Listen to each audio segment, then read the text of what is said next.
আজকে আমাকে আসন্ন রমজান উপলক্ষে একটি প্রাথমিক দার্স দেওয়ার জন্য বলা হয়েছে। বলা বাহুল্য যে আমরা সবাই রমজান আসছে এটা নিয়ে বেশ উৎফুল্ল, এবং আমি দোয়া করি যে আল্লাহ আমাদেরকে আবার এই মাসটি প্রত্যক্ষ করার সৌভাগ্য দান করুন, এবং এই মাসের আগে এবং মাস চলাকালীন সকল ইবাদত যেন আল্লাহ কবুল করে নেন। এবং আরও দোয়া করি যে আমাদের সবাই এবং আমাদের পরিবারের সকলে যেন এই বছরের লাইলাতুল কদরটা পাই ইনশাআল্লাহ। আমি আজকে আপনাদের সাথে কোরআনে কিভাবে রমজান নিয়ে আলোচনা করেছে তা আলোকপাত করতে চাই। কিছু বিষয় আমাদের সকলেরই জানা উচিত। আল্লাহ রমজান সম্পর্কে কোরআনে শুধুমাত্র একবার বলেছেন। আল্লাহ তাকওয়ার ব্যাপারে অনেকবার বলেছেন, আখিরাতের ব্যাপারে অনেকবার বলেছেন, বিভিন্ন নবীদের সম্পর্কে অনেকবার বলেছেন, আল্লাহ বিভিন্ন বিধিবিধান সম্পর্কে অনেকবার বলেছেন। কিন্তু যখন রমজানের কথা আসছে শুধু এক জায়গায় বলা হয়েছে, এর কোনো পুনরাবৃত্তি হয়নি, আর কোনো জায়গায় বলা হয়নি, শুধু বলা হয়েছে সূরা বাকারাতে। কিন্তু বাকারার কোন জায়গায় এটি বলা হয়েছে সেটি জানাটা খুব গুরুত্বপূর্ণ। আপনারা জানেন সূরা বাকারার প্রথম অংশে আল্লাহ সেই কারণগুলো বলেছেন যে কারণে বনী ইসরাইল আল্লাহর অনুগ্রহ থেকে বঞ্চিত হয়েছে,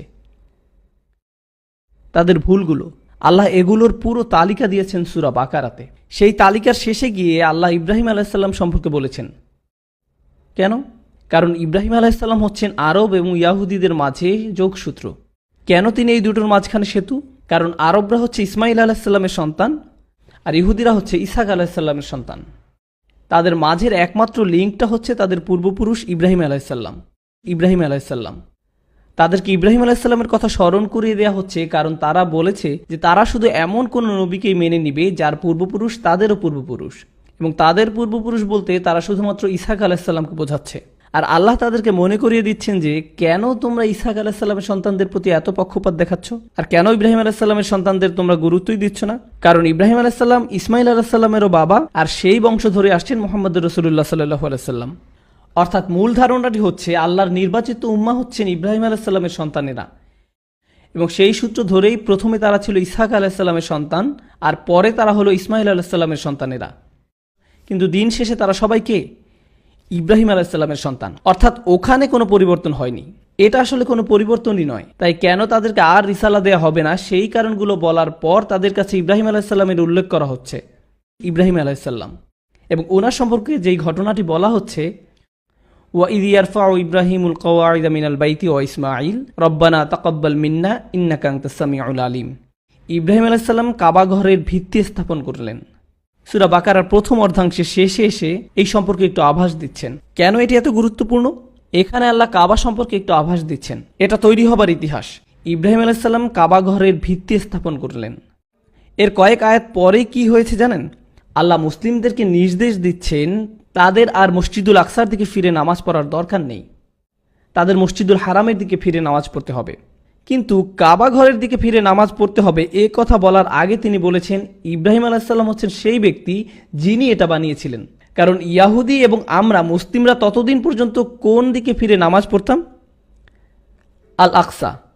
ইহুদিরা যেদিকে ফিরে প্রার্থনা করত আমরাও সেই দিকে ফিরেই পড়তাম, একই দিকে, এই আয়াত আসা পর্যন্ত। এবং তারপরেই মুসলিমদেরকে নির্দেশ দেয়া হচ্ছে কাবার দিকে ফিরে নামাজ পড়তে। এখন আপনারা এটাও জানেন যে রাসূলুল্লাহ সাল্লাল্লাহু আলাইহি ওয়াসাল্লাম যখন মক্কা ছিলেন তখন একই সাথে কাবা এবং মসজিদুল আকসার দিকে ফিরে নামাজ পড়া যেত। কাবার এমন পাশে দাঁড়ানো যাতে কাবা এবং আকসা দুটোই আপনার সামনে থাকে, এটা সম্ভব ছিল। কিন্তু যখন মদিনাতে যাওয়া হলো তখন আর সেই সুযোগটা রইল না। হয় আপনাকে কাবার দিকে ফিরতে হবে, আর অথবা কাবার দিকে পিঠ দিয়ে আকসার দিকে ফিরে নামাজ পড়তে হবে। আপনার পক্ষে এখন আর একসাথে দুই দিকে মুখ করা সম্ভব নয়। রাসূল সাল্লাল্লাহু আলাইহি ওয়াসাল্লাম যখন মক্কায় ছিলেন তখন তিনি একই সাথে দুই দিকে মুখ করতে সক্ষম ছিলেন, আর যখন তিনি মদিনায় গেলেন একদিকেই মুখ করা সম্ভব হলো, এবং তিনি আকসার দিকে মুখ করছিলেন, এবং এটা ছিল ওনার জন্য বেশ পীড়াদায়ক।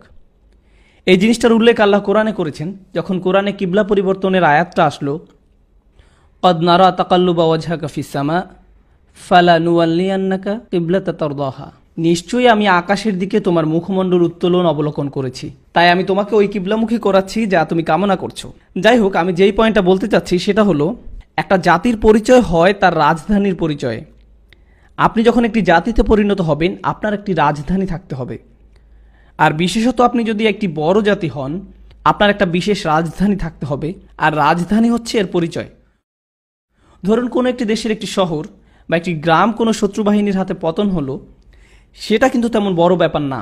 একটি দেশ পুরোপুরি পরাজিত হয় কখন?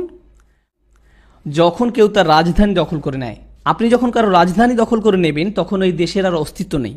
একটি দেশের রাজধানী তার পরিচয় বহন করে। মুসলিমদের জন্য কিবলা আমাদের পরিচয়, এটা আমাদের রাজধানী। মক্কা হচ্ছে আমাদের ইসলামিক রাজধানী, আমরা ওই দিকে মুখ করি।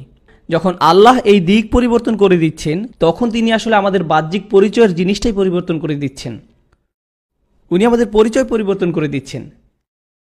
এখন মজার ব্যাপার হচ্ছে আল্লাহ চাইলেন ইহুদি এবং মুসলিমদেরকে দুই জাতিতে আলাদা করতে, তাই উনি এর রাজধানী পরিবর্তন করে দিলেন। যেই মাত্র উনি আমাদের রাজধানী পরিবর্তন করলেন, আল্লাহ বললেন ওয়াকাযালিকা জাআলনা উম্মাতান ওয়াসাতান, এইভাবে আমি তোমাদেরকে মধ্যম জাতিতে পরিণত করলাম।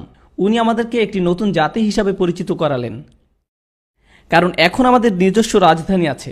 আর একটা জিনিস আমাদের জানা দরকার, যেটা আমি যেই জায়গা থেকে এসেছি সেটা একটা অসাধারণ আলোচনা, যেখানে ইহুদি এবং খ্রিস্টানদের সাথে আমার অনেক কথা হয়। আল্লাহ কোরআনে উল্লেখ করেছেন যে এই কিবলা পরিবর্তনের ব্যাপারটি ইহুদিরা পছন্দ করেনি। প্রশ্ন আসে, কেন তারা এটি পছন্দ করলো না? আপনাদের কারো কি নন মুসলিম বন্ধু আছে? যদি থেকে থাকে তাহলে হয়তো আপনাদের ইহুদি, খ্রিস্টান, হিন্দু বা বৌদ্ধ বন্ধু আছে। আপনি কোন দিকে মুখ করে নামাজ পড়লেন তাতে কি তাদের কিছু এসে যায়? এটা তাদের জন্য কোনো চিন্তার বিষয় নয়। যদি ইহুদিরা ভিন্ন ধর্মের হতো, তারা ভিন্ন ধর্ম, সেক্ষেত্রে মুসলিমরা কিবলার দিক মুখ করে ফিরে নামাজ পড়ুক বা অন্যদিকে ফিরে নামাজ পড়ুক, তাতে তাদের কি আসে যায়? তারা আকসার দিকে মুখ করে পড়ুক আর নাই পড়ুক। কিন্তু আল্লাহ বলছেন সায়াকুলুস সুফাহাউ মিনান নাস মা ওয়াল্লাহুম আন কিবলাতিহিম আল্লাতী কানু, তাদের মাঝে বোকা লোকেরা বলবে কেন তারা তাদের মুখ ফিরিয়ে নিল, কি জন্য তারা যেটাকে একসময় কিবলা মনে করত তার থেকে মুখ ফিরিয়ে নিয়েছে, কেন তারা দিক পরিবর্তন করলো? অন্য কথায় বলা যায় তারা এতে অপমানিত বোধ করেছিল। মদিনার ইহুদিরা অপমান বোধ করেছিল। কেন তারা অপমান বোধ করলো? কেননা তারা ভিতরে ভিতরে ঠিক বুঝতো যে যতক্ষণ তারা আকসার দিকে মুখ ফিরবে ততক্ষণ পর্যন্ত ওটাই রাজধানী থাকবে এবং তারাও আল্লাহর নির্বাচিত লোকদের অন্তর্ভুক্ত থাকবে। কিন্তু যেই মাত্র দিক পরিবর্তন হচ্ছে তখন তারা বুঝতে পারলো যে আগে যা আমাদের রাজধানী ছিল সেটা রাজধানী হিসাবে স্বীকৃত নয়, আমাদেরকে নতুন রাজধানী গ্রহণ করতে হবে। এর অর্থ আমাদেরকে এখন ইব্রাহিম আলাইহিস সালামের অন্য সন্তান ইসমাইলের বংশধরদেরকেও স্বীকার করতে হবে। আমরা আর আমাদের নিজস্ব পরিচয় ধরে রাখতে পারবো না। আল্লাহর দৃষ্টিতে আমাদের উচ্চ আসন আর নেই। এটা দিয়েই প্রমাণিত হয় যে তারাও রসুল্লাহ সাল্লাহ সাল্লামকে রসুল বলে বিশ্বাস করত। তারা জানতো যে উনি আল্লাহ রসুল এবং তারা অপমানিত বোধ করছিল। আর এভাবে অপমানিত হয়েই তারা প্রমাণ করলো যে মনের গভীরে তারা মোহাম্মদ সাল্লাহ সাল্লামকে আল্লাহ রসুল হিসাবে মানে, কিন্তু তা সত্ত্বেও স্বীকার করবে না। এবং সেই কারণেই তাদের বোকা বলা হচ্ছে। বোকা লোকেরা তাদের গোপন মনোভাব ফাঁস করে দিচ্ছে তাদের আচরণ দিয়েই। আর তাই আল্লাহ বলছেন বোকা লোকেরা জিজ্ঞেস করবে কেন তোমরা কিবলা ফিরিয়ে নিচ্ছ। অর্থাৎ প্রথম যেই জিনিসটা আমাদের উম্মাহ হিসেবে আলাদা করেছে তা হলো কিবলা পরিবর্তন। ও আরেকটি কথা, তখন পর্যন্ত আমরা সেই সব দিনেই রোজা রাখতাম যেদিন ইহুদিরা রোজা রাখত। আর এই 5 ওয়াক্ত নামাজের বিধান আসার আগ পর্যন্ত ইহুদিরা যেই সময় নামাজ পড়তো আমরাও সেই সময়ে নামাজ পড়তাম। কেন? কারণ সেটা ছিল মুসা আলাহিসাল্লামের শরিয়া। যতক্ষণ পর্যন্ত নতুন শরিয়া আসেনি, যেটা আগে থেকে ছিল, আমরা সেটাই অনুসরণ করতাম। রসুল সাল্লাহ সাল্লাম মুসা আলাহিসাল্লামের শরিয়া অনুসরণ করতেন যতক্ষণ না পর্যন্ত ওনাকে ওনার শরিয়া দেয়া হয়েছিল। এখন ইহুদিরা যেই দিন রোজা রাখতো আমরাও সেই দিনই রোজা রাখতাম। আয়াত আসলো ইয়া আইয়ুহাল্লাযীনা আমানু কুতিবা আলাইকুমুস সিয়াম, তোমাদের মাঝে যাদের ঈমান আছে তাদের উপর সিয়াম বাধ্যতামূলক করা হলো। ঠিক আছে, কামা কুতিবা আলাল্লাযীনা মিন ক্বাবলিকুম, যেভাবে এটা বাধ্যতামূলক করা হয়েছিল তোমাদের পূর্বে যারা এসেছিল তাদের উপর। এই লোকেরা কারা? কারা ফরজ ইবাদত হিসাবে রোজা রাখতো? ইহুদিরা, বনু ইসরাইলরা, মুসা আলাইহিস সালামের শরিয়া। তার মানে আল্লাহ বলছেন যে আমাদের পরিচয়ের একটা অংশ ইহুদিদের মতোই। কিন্তু এই সূরাতে ইতিমধ্যে আল্লাহ কাবা পরিবর্তন করে তাদেরকে আমাদের থেকে আলাদা করে ফেলেছেন। উনি আলাদা করেছেন। এখন উনিই বলছেন আমাদের মাঝে সাধারণ একটা যোগসূত্র আছে, রোজা রাখা। আমাদের আর তাদের মাঝে রোজা করাটা সাধারণ ব্যাপার, লাআল্লাকুম তাত্তাকুন, যেন তোমরা তাকওয়া অর্জন করতে পারো। মজার ব্যাপার হলো সূরা বাকারারই প্রথম অংশে আল্লাহ কাদের কথা বলেছেন? যদি আপনারা মনোযোগ দিয়ে থাকেন, কাদের সম্পর্কে? ইহুদি। আর পুরো সময় আল্লাহ তাদের বিরুদ্ধে এই অভিযোগই করেছেন যে কেন তাদের তাকওয়া নেই। পুরো সময়টাতেই তাদের সমস্যা ছিল যে তাদের তাকওয়া ছিল না। আর এখন আল্লাহ বলছেন আমরা তাকওয়া অর্জন করতে পারি।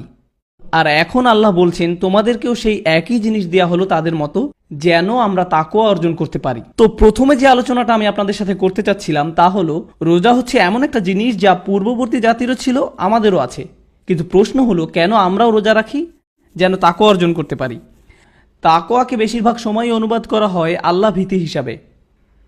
তাকওয়া শব্দটি এসেছে উকওয়া থেকে, যার অর্থ হলো সুরক্ষা। সেটা কি? তাকওয়া অনেকটা ইত্তিকার সাথে সমতুল্য, যার মানে সুরক্ষা চাওয়া, যাতে নিজেকে সুরক্ষিত করা যায়। এই কারণেই কিয়ামতের দিন, শেষ বিচারের দিনে সবাই নিজেকে সুরক্ষিত করতে চাইবে।